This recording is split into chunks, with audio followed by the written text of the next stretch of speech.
welcome to our big Omni exclusive interview. How are you doing today? Excellent, and thank you for having me. I'm so excited to be here. Such good energy, always so incredibly positive. Let's start with talking about this beautiful space that you're in. For 9 years. It goes by so fast. I was downtown for 10 years.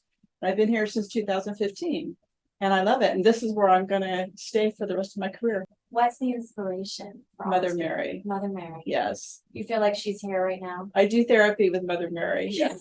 She's right here. Archangel Michael is over here. Yeah. And we help clients heal. What drove you into becoming the therapist you are today? Well, I was a hairdresser for 16 years. I actually had a lot of therapists as clients. Oh, and being a hairdresser, people come into the salon and they tell you their problems.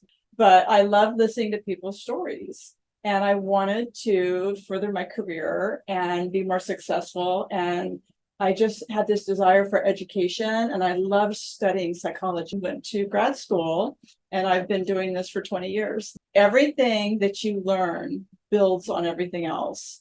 And I was excited about that, and it gave me so much confidence. It was really good for my self-esteem to start at ground zero and work my way up. And I can't believe I passed statistics on the third try. After grad school, I became an intern in a private practice. When I started with therapy, the only thing that I ever did that was sort of metaphysical was I have this black bag, oracle cards. oh, wonderful. And then it just kind of grew from there. And I always was fascinated with crystals. And I was always fascinated by the chakras because I wanted to feel better and I wanted to be better. And I didn't want to be jealous anymore. And I didn't want to feel disempowered. Originally, I wanted to start with eating disorders. You wrote a book on it. Yes, I did. Okay, so tell us about this amazing book. So I wrote a book called Journey to the Shape of You. Yes, and it's a recovering and discovering what makes you be compulsive with food. How was it writing the book? I couldn't write unless I was sitting in a library. Where it was quiet, you were around a lot of knowledge. Focused. Okay. Yes. You always love libraries? I love libraries. I love cemeteries and libraries. Cemeteries and libraries. Well, people know where to take you on a date.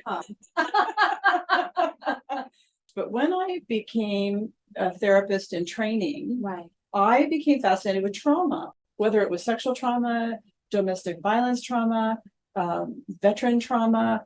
That really became my passion. That's how I really got into the crystallology to help that person heal and provide them with all the tools they need. Because when people come to therapy, they have an empty toolbox. It feels that way. And basically, they just want some tools. Mm-hmm. And so these are tangible ways that they can leave my office and they have stuff to work on. It's affirming. And people get busy with life and they forget their spirituality. They forget, that they liked crystals when they were in their 20s. Yeah. And then they spent the next 40 years establishing their career. And now, they've got to where they want to be financially. They look back. And they're like, I miss that. I want to incorporate that back into my life. Why do you think intuition and spirituality is sometimes so easy to put aside when that is just the core of us? It's free. It's easy. You can practice it anywhere, anytime. But I don't know why we lose sight of that until we come into a crisis or a conflict. And that's when we become or we go through a heartbreak. That's when we want to be that again. And it really re-enters our life in a positive way. But why did it ever leave? So now what do you love focusing on with people? Is it still trauma or has it grown into something more? I feel that I keep inviting people into my practice psychically that want to work through their traumas. And you brought up your intuition and psychic. Yes. And do you feel like that helps you also as a therapist? Yes. Yeah. You've had some huge healing journey as of recently. Do you want to talk about that? The world had shut down in a pandemic.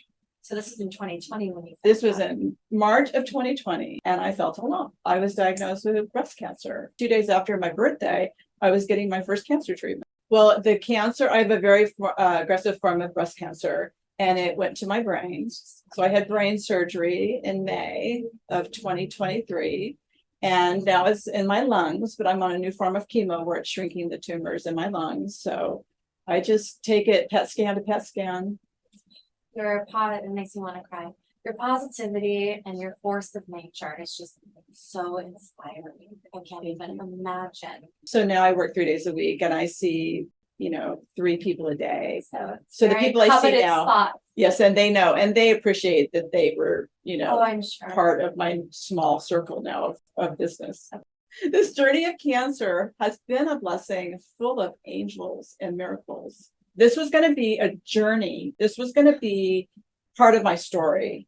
And the universe was going to use this to help people. Every morning I get up at 6:30 and I go for a walk, and it's very spiritual for me, where walking was never spiritual for me. But I look at everything through a different lens. How can I help people today? How can I be of service today? You now are like feeling like a force of nature, and gratitude is the center of your practice. Do you think it takes a very special soul to recognize when something comes out of left field and see it as a blessing? Well, you can look at it like this is a death sentence, Right. or this is an opportunity to grow.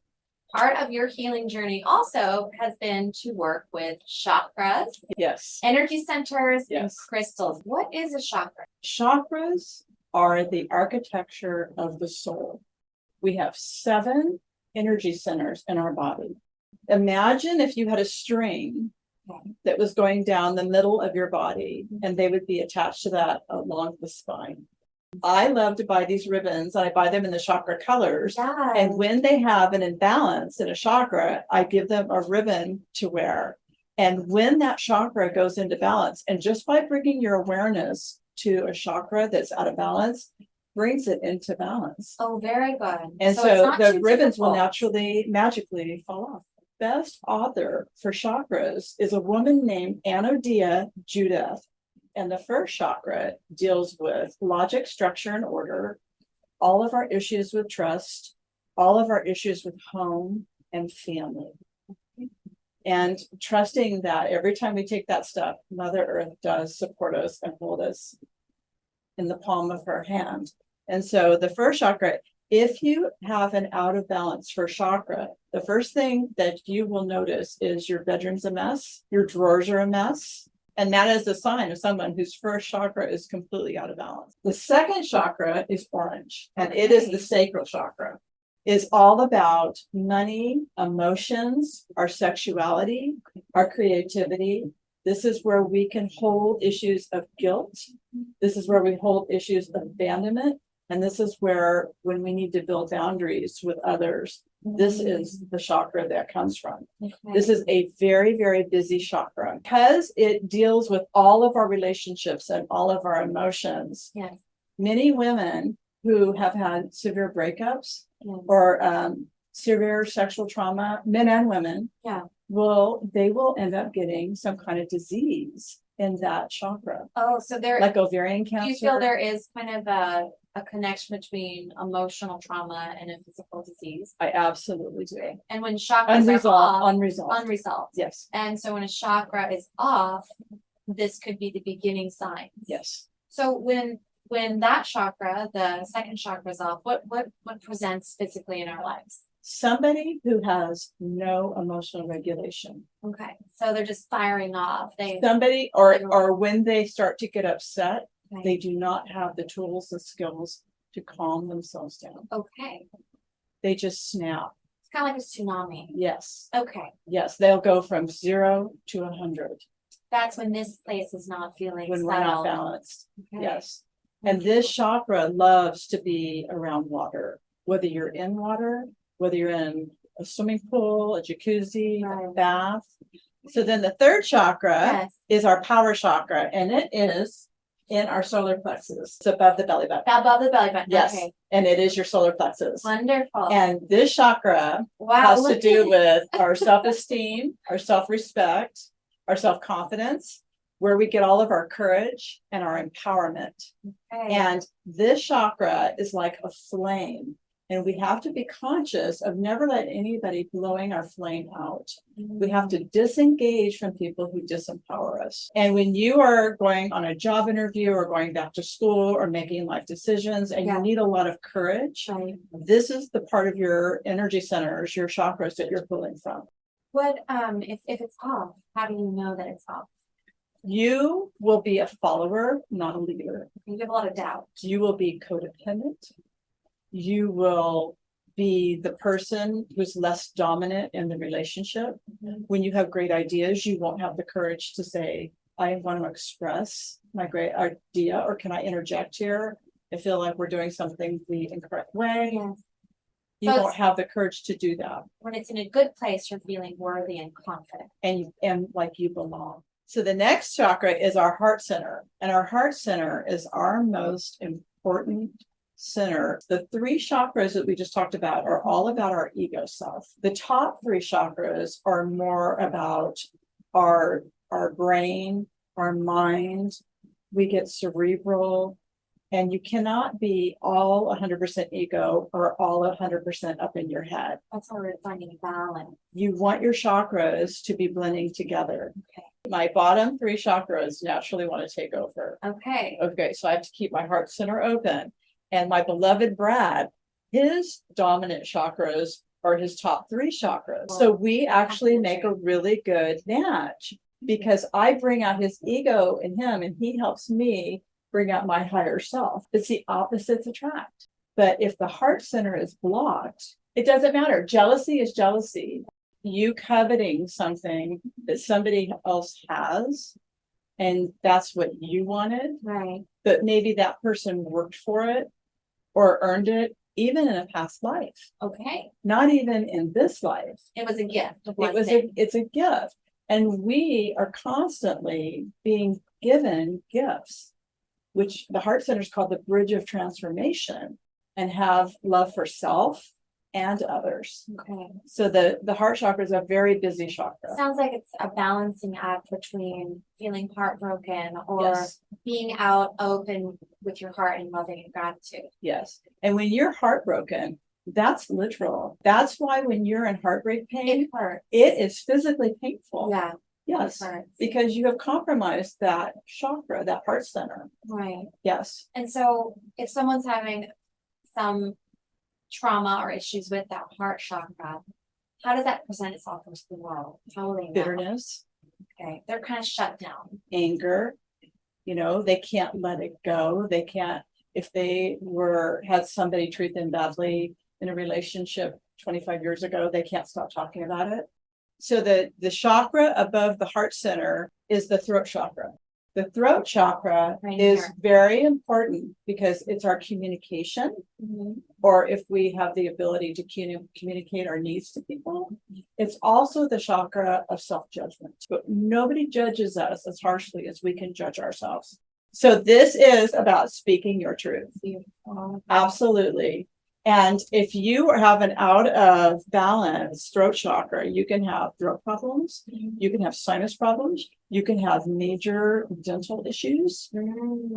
Okay. And so you want you to be able to speak your truth with clarity and trust that people hear you. I know if I get really emotional, Yeah. I lose my voice. Right. And that happens to a lot of people. Do you Yes. think it's energetic as well, not do. just a physical reaction? I do. I Yeah. think that chakra just shrinks and constricts so tightly.